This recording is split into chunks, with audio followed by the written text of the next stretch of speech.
z toho aj práve tento dom je za to veľmi jeden dobrý dom, môžem povedať, pretože príde veľa pútnikov, príde vypočuť si naše svedectva. Všetko, čo vidíte aj tam v okolí, to sme urobili my.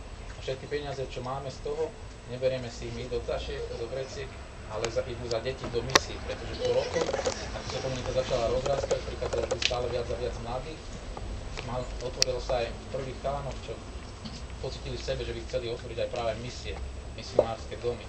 Tak máme v Južnej Amerike, v Argentíne, Peru, Brazília, Mexiko, máme niekoľko domov, kde práve sa staráme tiež o deti z ulice. Niektoré boli možno nepoznali životy svojich rodičov, niektoré boli nájdené aj v odpadkoch, práve lebo tam je veľká chudoba. My také deti dostávame z ulice a tam sa staráme o nich. Tam idú chalani, ktorí urobia už jednu cestu, neviem, pár rokov komunity a pocítia v sebe, že by chceli preniesť niekomu to, čo sa naučili.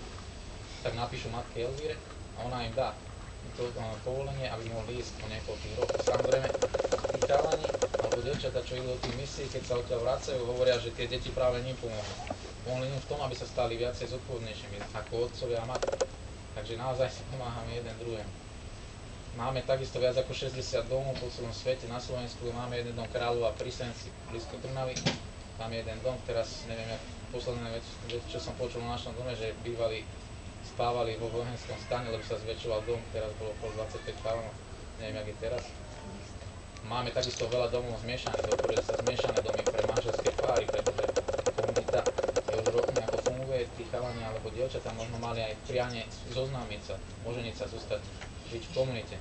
Takže niektorí zostali práve aj tu, máme v našom dome jeden manželský pár, sú jeden manželský Taliani, sú viac ako 20 rokov, sú v komunite, majú 4 synov a žijú tu z druhej strany Podbrda je jeden ženský dom, spolu tam nažívajú a práve preto sa rozhodli zostať, aby pomáhali druhým. Tak ako sa im pomohlo, tak oni sa pocitili v sebe, že chcú zostať. Žili sa tu, žijú ako doma. Takže naozaj tá komunita je dnes, vnímame ju ako jednu veľkú rodinu.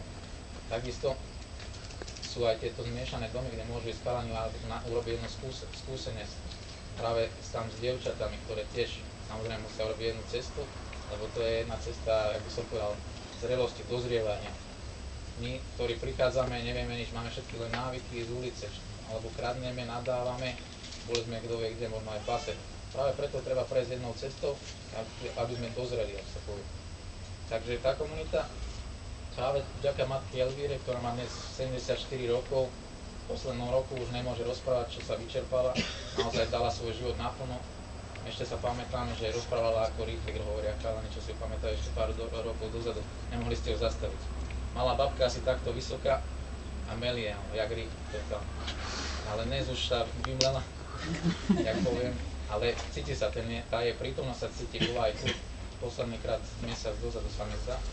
A bola tu s nami týždeň, máme tu jeden dom pre ňu práve a tu načerpávala sily, ako sa povedalo, pretože je tu Panna Mária, tento dom má viac ako 20 rokov.